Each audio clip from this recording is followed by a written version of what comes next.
Groovy. Hey everybody, Jim here, and I got a beer in one hand and a controller in the other, so I'm ready to have some fun. And tonight's game is one of my favorite Super Famicom and SNES games, and it's based on one of my favorite series of comic books of all time. It's X-Men Mutant Apocalypse. Let's do this! X-Men! Alright. Are you ready for some X-Men? Seriously, no hyperbole, one of my favorite SNES games, glorious 16-bit Capcom. Capcom, pretty much at the top of their game at this point, the 90s. So much good stuff from them. I mean, run down the list, Mega Man X, Street Fighter 2, Resident Evil, it goes on and on. X-Men, yes, one of my favorite comic series of all time. Even before I could read, I liked X-Men. Because my older brother was a fan of comic books and superheroes. He had X-Men comics and some trading cards and some action figures as well. And I was just really into the characters themselves, the designs and stuff like that. So even though I couldn't actually read, I was just, you know, already liking the X-Men. And then the X-Men animated series, the Saturday morning cartoon show, started when I was in kindergarten. So, still at the time couldn't read, but I could finally understand what was going on in X-Men because it was in cartoon form. And as I was learning my alphabet, that was my first association with the letter X. And here we have a man who associates himself with the letter A. Even though he's like thousands of years old and super powerful, he needs to put a big A on his belt buckle. He's got that kind of ego. Here we have all of our playable X-Men for this game. And that awesome intro song lets you know you're in for some action. Soundtrack-wise, yeah, this is one of my favorites of the 16-bit generation. Some Mutant Apocalypse. Mission mode. In case you're wondering what I'm drinking Asahi Super Dry, but I am also drinking Suntory the Brew, which this is like the cheapest like beer you can get at 7-Eleven. God, this looks bad. I have both open at the same time. But I went ahead and bought this nice guy and then a 6-pack of the cheap stuff. As Xavier explains to us what we're doing today.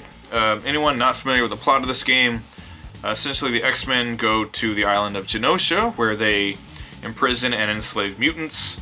And they're going there to shut it down. They're gonna dismantle the Sentinels and defeat all the bad guys.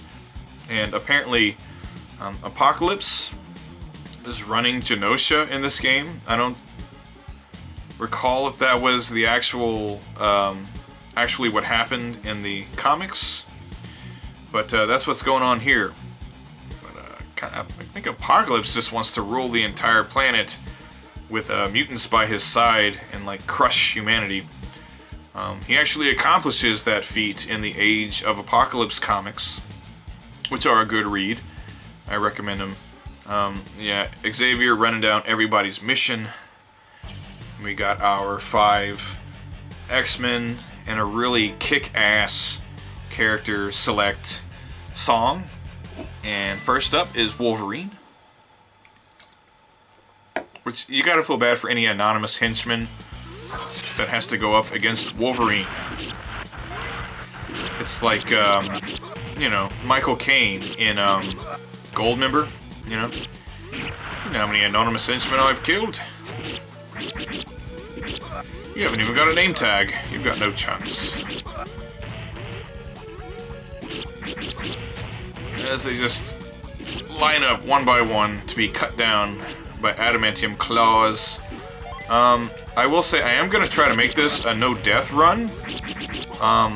That I may or may not be able to deliver on that because it's not my first beer, as a matter of fact.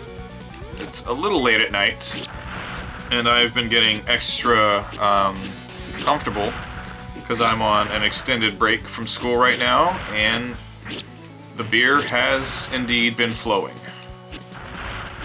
But we're gonna try to do a no-death run. This is not a terribly difficult game.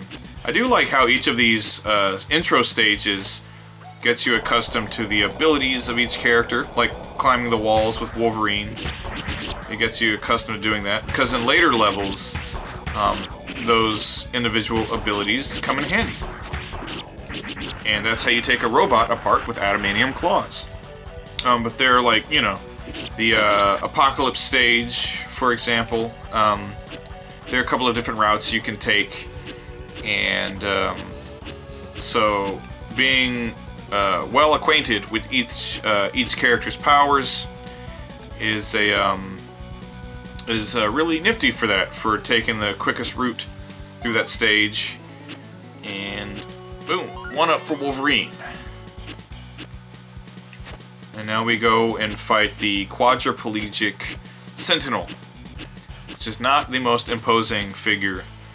Alright. And we'll just jump past you, Mr. Big Strong Guy. I didn't even mention the song in Wolverine stage, but damn is it awesome. This game is great because it crosses over X-Men, but with kind of a style of Mega Man X in the soundtrack and the visuals. It is very Mega Man X-ish in a way. And who would have thought that a Sentinel with no arms or legs would not be able to defeat Wolverine? But that's the Sentinel Factory. Wolverine goes and tears apart the Sentinel Factory. Now they cannot manufacture any new Sentinels. Boom. Time for Cyclops to take out the supply train that runs back and forth, bringing supplies around Genosha. And this song is amazing. Maybe my favorite song in the game. It's so damn heroic. Very matching with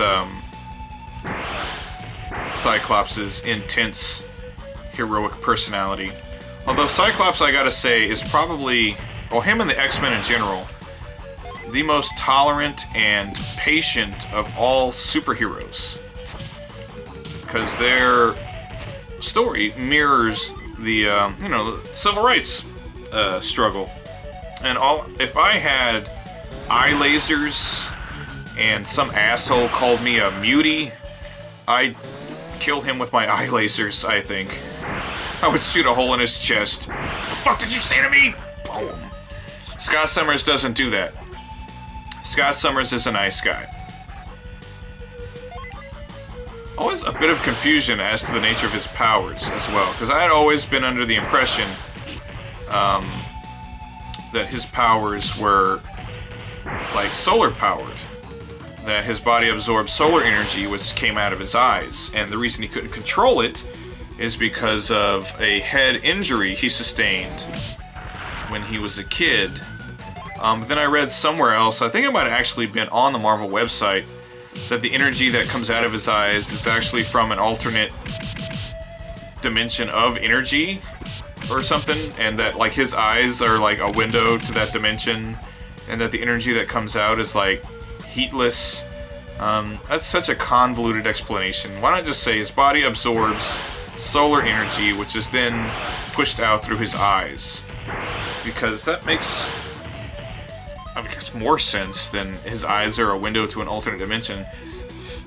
Because his brother is Havoc. And that's Havoc's powers. Havoc is basically like a big battery. He absorbs solar energy and then can shoot it out in waves. And it makes sense that since they're brothers, their powers would mirror each other. This is the easiest way to kill that boss, by the way, is by doing the ducking optic blast. It hits both sides of the engine at the same time. If you do the regular standing optic blast, it only hits one side at a time. Psylocke. Psylocke, the ultimate symbol of, I guess, cultural appropriation, if you believe in that kind of thing. As she is the mind of a British woman inside the body of a Japanese woman. And I don't recall how they explained that happened. But a British woman with psychic powers switches psyches with a Japanese ninja. So she is British, but she is in the body of a Japanese ninja. So she has her psychic powers still intact, but also has badass ninja skills because she has the mind and body of a ninja. And her brother is Captain Britain, I do believe. A lot of depth to this character. Capcom showed her a lot of love as well, putting her in this and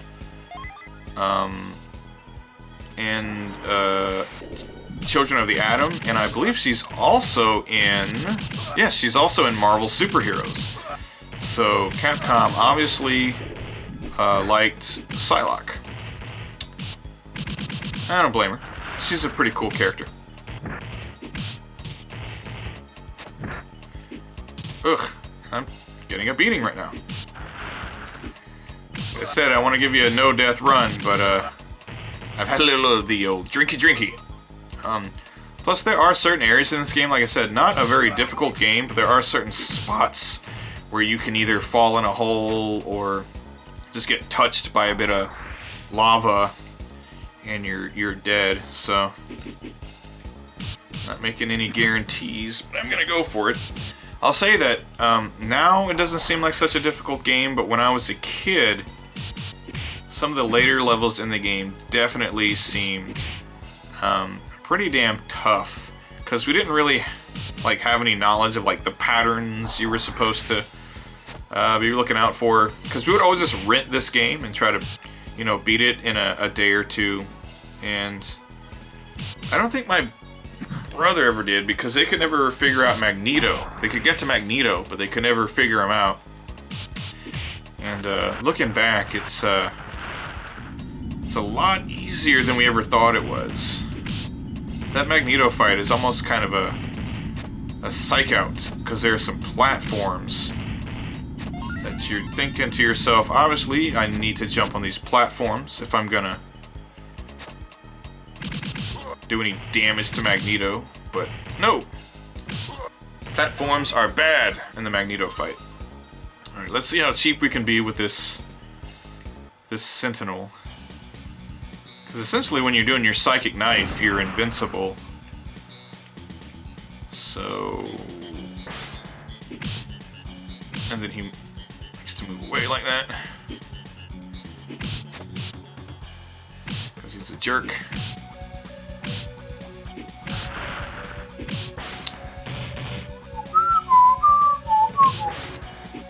And not a terribly difficult boss. Oh, there you go. Finally comes back. Eat my psychic knife. That'd be a cool name for a band. Psychic Knife. A metal band. Alright. And a hush falls over the crowd as the best X-Men steps out onto the field. Gambit. Gambit was, is still my favorite X-Men.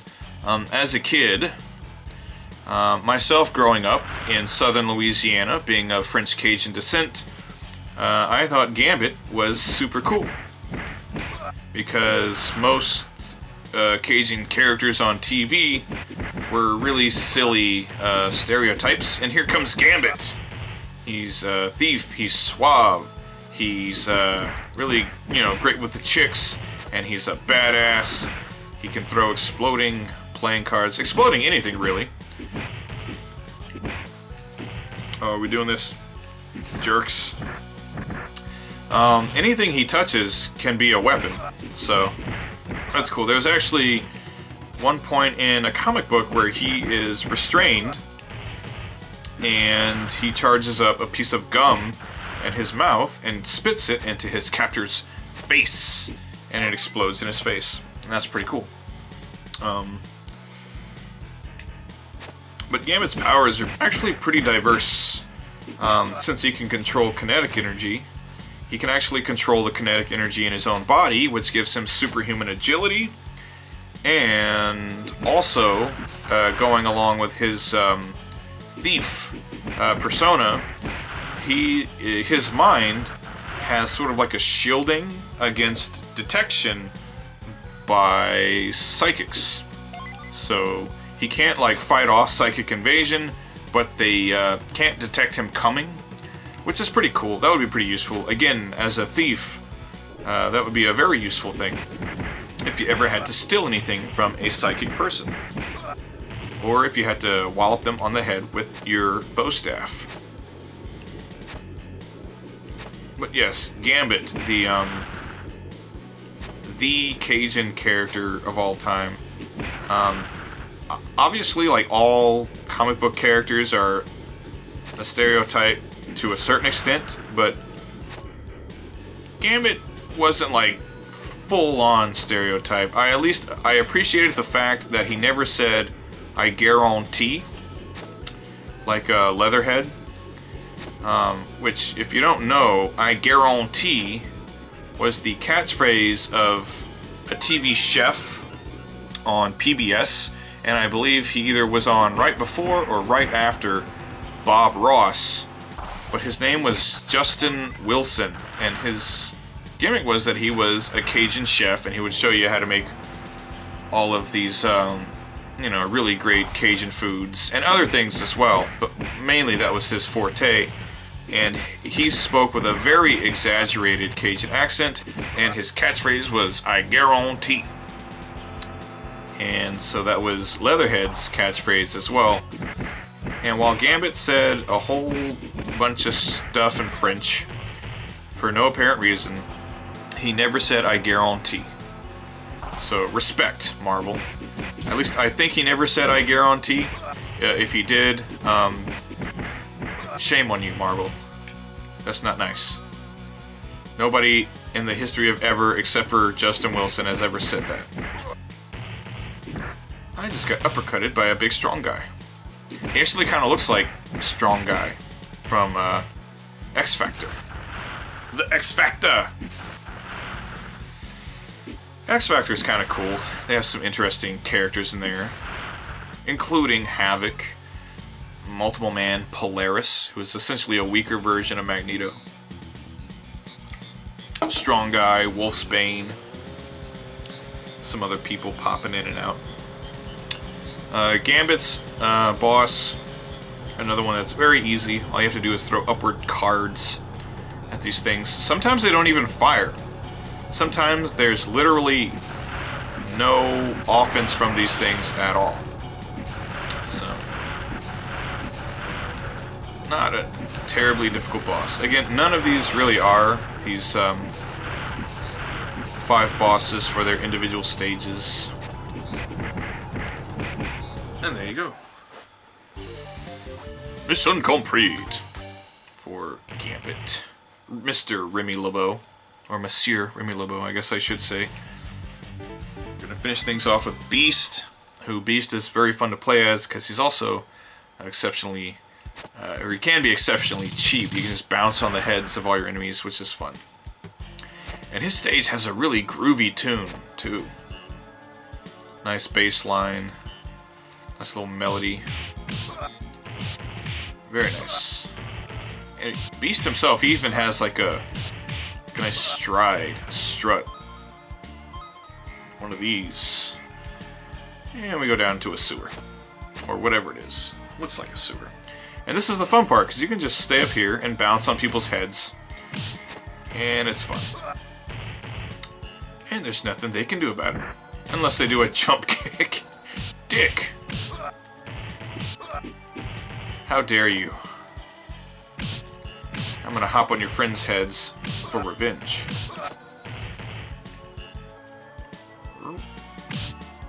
And he has a cool little dash attack that will goosh. So I like Beast. He's fun to play as. I don't play as him beyond this stage though. I prefer to use like Wolverine and Cyclops for the last stages. But I have seen some people that just finish the game with Beast. That's the thing, every character in this game is useful, like there's no cannon fodder. It just depends on your preference, I guess. And I'm just a bigger fan of Cyclops, Wolverine, and Gambit. But it is fun to hop on the heads of your enemies while they remain helpless. You can quote me on that. It's fun to hop on the heads of your enemies while they remain helpless. I am really glad that Capcom got the license for all these Marvel games, because they made some great stuff back in the day. X-Men was kind of floundering as far as video games are concerned, because aside from that Konami beat 'em up, there wasn't really a whole lot of good games in the X-Men catalog. One up for Beast.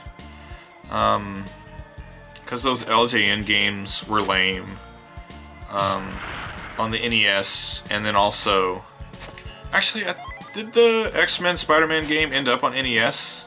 I know it was on, like, Genesis and Super Nintendo. But that game was kind of shitty. And there was... the ones on the NES, like Wolverine and X-Men. The two Genesis X-Men games were pretty cool. Adamantium Rage wasn't so bad. But none of them hold a candle to this game. So, we are all very fortunate that someone at Capcom was an X-Men fan. So, I love the shifting of sizes of Sentinels in this game. Sometimes they're massive, the way they're supposed to be, like the size of Ultraman. And then other times they're just guys. It's just a guy. You can bounce on their head. They die. It looks like they're wearing a beanie. And there you go. That's all of the individual character stages. Ooh, passwords. Write down these passwords, everybody, for the next time you want to play Mutant Apocalypse. Running a little low here. That's a problem. And we have Xavier explaining to us some other things we're going to do. We're going to go over here to fight the Brood. Don't you dare call them the aliens, because they're not aliens, they're the Brood. I actually had a Brood figure when I was a kid. A little guy, had little plastic wings. I had no idea what the hell it was. I'd never seen the Brood in any of the comics or on the cartoon. I just knew it was an X-Men thing. I was like, it says X-Men. I guess it's good. Might as well get that. This stage I use Cyclops because his optic blast is really good for taking out the Queen Brood. It's good for taking out literally everything in the game. But for the Queen, it's especially nice because you can just shoot her in the face with optic blasts and stay out of harm's way. Good dude. Super powerful attack, that optic blast. Between that and Wolverine's Berserker Claw, they don't stand a chance. These enemies are just irritating though, these little broods. They're like the flea men, or you know, the hunchbacks of this game. The Medusa heads, if you will. Well, them and I don't know, there are those guys on the Avalon stages that appear and disappear and shoot little things at you. And then Tusk's little offspring. There are a handful of annoying little enemies in this game, aren't there? This is a very low-key song, too. This reminds me of something you'd hear in, like, Codename Viper, maybe. Very low-key. I wonder why. I guess it's kind of a slow-moving stage. There's no real ass to kick. It's just a bunch of annoying little bug creatures poking holes in your boat. And we'll give them a nice little subdued tune. Try to keep them from getting annoyed too much. Die! I need you to die. And we get to the Queen Brood. This has nothing to do with aliens, by the way. This is totally unique and different from aliens.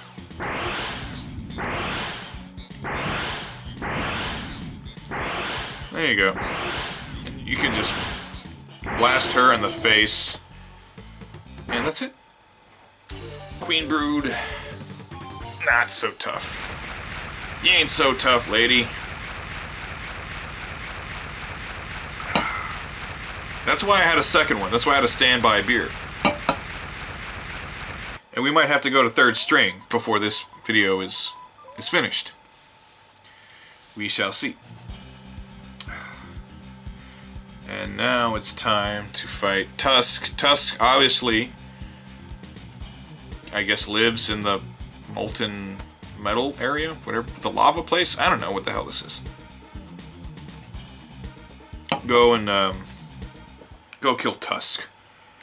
And for the purposes of killing Tusk, I use this game's best melee fighter, clearly Wolverine. And like I said, the little Tusk guys can be a little irritating because they can grab you and throw bombs at you. But if none of them have bombs, they're harmless.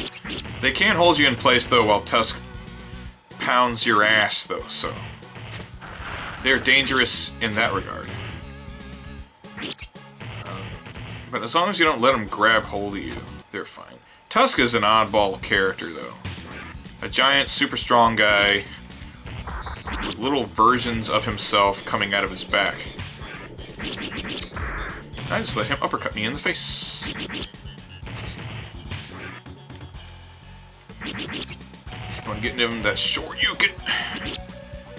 You just go ahead and jump over here again. It's cool. Oh! See, this is when those little guys become jerks. But we should be fine. I'm giving Tusk a red-ass beatdown right now. As usual. And... oh! I meant to do that. I want to let the guy keep a little bit of his dignity here. Let him give me the old shoulder tackle. Oh, what is the next stage? Oh, okay. Apocalypse already, yes. The guy who's thousands of years old and knows everything there is to know, but still feels the need to put a giant A on his belt buckle. Just in case people forget that his name is Apocalypse. Because that starts with an A. X-Men is a really great series to get into if you are a person learning the alphabet. There's A's and X's and all kinds of stuff all over the place. I remember going into kindergarten one day, and every day we were learning new letters, and we had to show up with words that we had chosen for that letter, like each day. And I mean, when you got to X, you were fucked.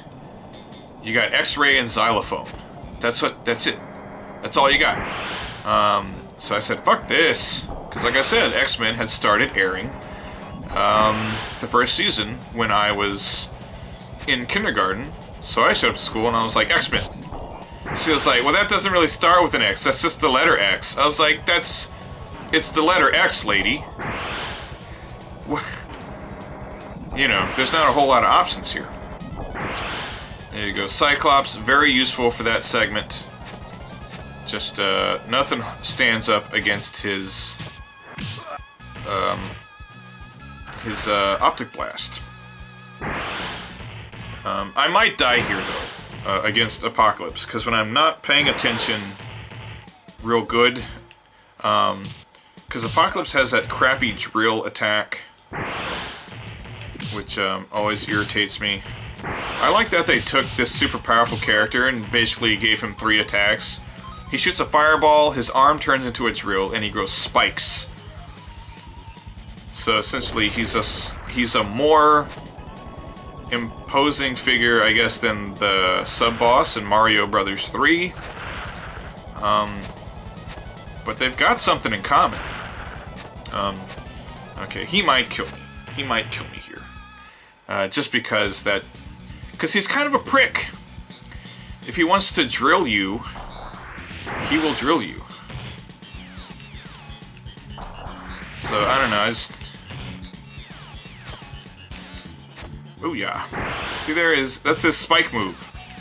He got spikes. See, the drill is his drill bit. It's like a comedy routine. Ooh, in your face. I hate the drill. I don't like the drill. See, I like the fireball. He's over there, I'm over here. Oh. And he goes down against Cyclops' Fists of Fury. Cyclops punched Apocalypse in the face. And that was the end of that. Okay. Should be pretty... What did Morph say? Clear sailing from here. Before he gets annihilated by Sentinels. Clear sailing, dude. Laser beams everywhere. That was quick. Magneto shows up. She's like, haha, psych, I'm the bad guy now. And Xavier's like, holy shit, Magneto, I didn't see that coming. He's never the bad guy in X-Men comics. Some training in the danger room. Starting with Omega Red. Better dead than Omega Red. Omega Red's a cool character too. His powers are interesting. He has the death pheromones or the death aura that his body emits. Anything that gets too close to him instantly starts dying. Except of course for Wolverine, which is why he's the perfect foil against Omega Red, because he's got a healing factor. He has an I live forever thing, and Omega Red has an I kill everything thing, and they kind of cancel each other out. But then somebody said, oh, Omega Red, he has death pheromones, we better attach tentacles to him, make him more formidable. That's cool. Omega Red, everybody. Give it up for him. He has cool powers, he looks cool. He has a cool name, too. Omega Red, that's a cool name. X-Men characters, in general, have really cool names. Because there are so many. Once they, came up with the idea of mutants, they're like, shh, we could just make a bajillion of these. And they did. And there's a lot of them that are cool and have cool names. But then there are those that are just, like, kind of quizzical. How their powers work. Like Domino, for instance. I believe her powers is she can affect odds, luck, something like that. Anyway, Juggernaut. I'm going to show you how we beat him as a kid. We did this the entire time because we didn't want to take any chances because we were dying constantly. So we would just poke him in the eye with our bow staff to irritate him. But then I was like, wait, you don't have to do that. You can hit him a bunch more times. And it doesn't have to take nearly as long. Unless he punches you in the face. Which, like, realistically, a punch from Juggernaut will kill anything that lives. Juggernaut's punches are like Revolver Ocelot's revolver. Enough to kill anything that moves. Unless, of course, you have a bow staff. In which case, it's not so tough. Alright. So that's Juggernaut down. Now we get to the Avalon levels, which those are kind of interesting too. Because the Avalon stage is different for each character. And they end with Exodus, followed by a boss battle, followed by getting to Magneto. And there's no passwords between the Avalon stage and Magneto. So when, or if Magneto kills you, you just go back and you have to kind of start again. But I believe his health never goes back up. His health drains really slowly. So you can theoretically share the Magneto battle between a few characters. Exodus is a kiss-ass and an irritating douche in this game. But again, he has a cool name. Lots of cool names in X-Men. Even Exodus, which is, I mean, not only a cool name for a mutant, also a cool name for a band. Metal! If you like Exodus. But doesn't it just mean, like, leaving? Like a bunch of people leave from somewhere? Why would his... I don't know. I don't know enough about that character. See, these characters here, these guys, these dudes that disappear and reappear, they're kind of annoying. But the music in this stage is epic. This is definitely last stage music. Oh, I was a fool. I should have let him go. Now I'm just taking damage all over the place.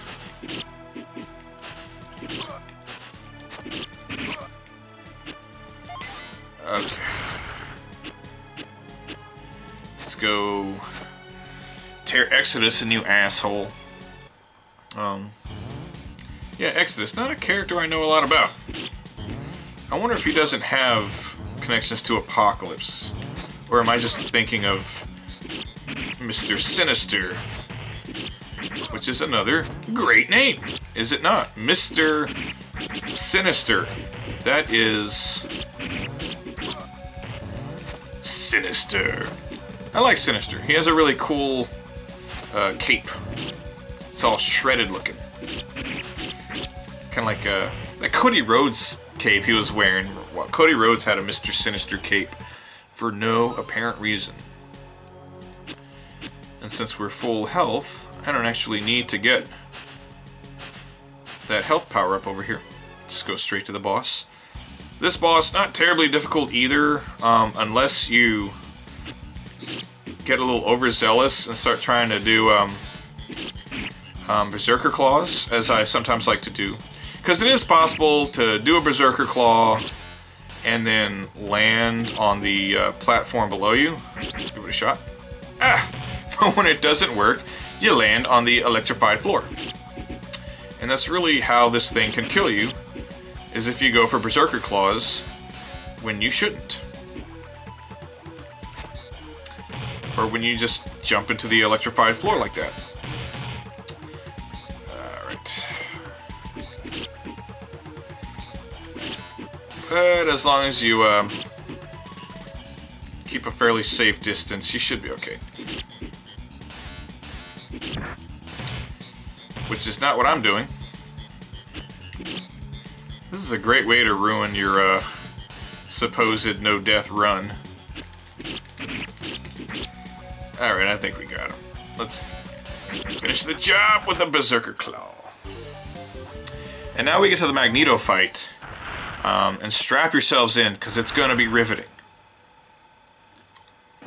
Balls to the wall, exciting. Can you sense the sarcasm in my voice? Magneto takes forever to die. And you kind of have to be just a cheap jerk to kill him. And that's what we're about to do, people, for this whole fight. You saw how much energy that took off? This is going to take a minute, so talk amongst yourselves. As I get hit in the face with metal things. This is a bunch of metal shit lying around in his throne room, in case somebody shows up. But yeah, I remember as a kid, watching my older brother and his friend play this, getting to Magneto, and just being baffled and not being able to finish the Magneto fight because, like I said, those platforms are kind of a psych out. You see those platforms, you instantly assume, I better jump up on the platforms to get within striking distance, and that's how I'll take out Magneto. And it's my experience that jumping on the platforms is just like walking into death. He's gonna turn on his magnetic field thing, and he's gonna kick the ever-living shit out of you, and you're gonna die, and you're gonna have to come back again with another character or something. So this cheap option, you can do this with Wolverine, and pretty sure you can do this with Gambit as well, because he has that flip kick, and that'll get you through the little metal things and get you in striking range of Magneto, because you can throw your card up at him. But this is basically it. Stay in the corner, just, you know, lay on the ropes, let him punch himself out, and occasionally eat a metal thing in the face, and you should be good. while we do this, what can I say about X-Men that I have not said already? Favorite X-Men, Gambit, with Wolverine as a close second, and there's actually a really cool, I believe, 4-part series. It's Gambit and Magneto, and that was cool because they're in London, I believe, and a bunch of Jack the Ripper style murders kick up, and it's thought for a little while that maybe Wolverine is Jack the Ripper. Maybe he just forgot, but when he goes feral, maybe he just loses his mind and starts cutting up women. Obviously that's not how it turned out. Wolverine is not Jack the Ripper. For a brief second there, Gambit and some other people thought he might have been. But that was a cool little mini-series. But they're my 2 favorite X-Men. Some of my favorite X-Men villains would have to include Sabretooth, who is awesome. I like that he's a feral beast at times, but then at other times he's just like a jerk. He's just a dickhead who like smokes cigars and insults people, and then he turns into a wild beast and rips their throat out. So I like Sabretooth, and Mr. Sinister is cool because he has some cool powers, but then he also does a bunch of weird experiments on people, and in the Savage Land, which is pretty cool. That's where Sauron lives. The X-Men Sauron, not the Lord of the Rings Sauron. And Magneto is a cool villain too, because he's not totally villainous. He thinks he's doing the right thing. He's got understandable motivations. When they were writing, actually Stan Lee in an interview said, I saw it on video, that when they were writing X-Men, it was the civil rights movement going on, and Xavier and Magneto sort of embodying kind of like Martin Luther King and Malcolm X. I almost said Professor X. As Magneto explodes from adamantium claws. Oh wait, no, he's fine. Oh, that's good. He just hurt his shoulder a little bit. And I thought that getting hit by those adamantium claws all those times must have hurt him. Hey, there you go. There's a quick little no-death run through X-Men Mutant Apocalypse. Again, not the most difficult game in the world, but one I enjoy a lot. As you can see, it doesn't take long to beat. It's, what are we coming up on? Maybe like 40 some odd minutes. So one of my favorite games when I have about, an hour or so to kill, to pop in and do a quick run through, because fun gameplay, great graphics, great soundtrack, and it's X-Men. Who doesn't love the X-Men? Alright, thanks for sitting with me through this playthrough as we see the B-team show up. Sitting and listening to my ramblings and my drinkings and watching me play this game. It's much appreciated, people.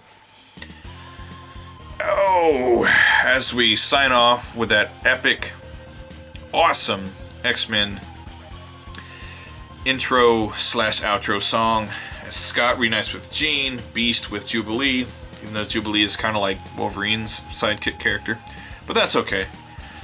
And Gambit and Rogue, which makes sense. They love each other. They're from neighboring states, so obviously they love each other. It's gonna happen. Psylocke and Bishop. Bishop would have been a cool character to have in any X-Men game.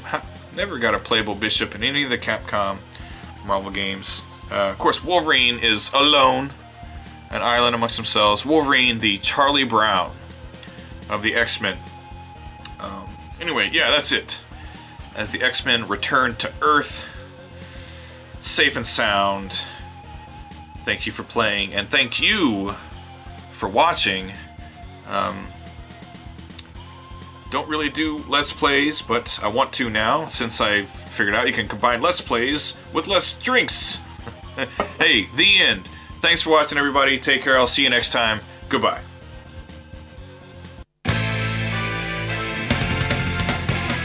X-Men!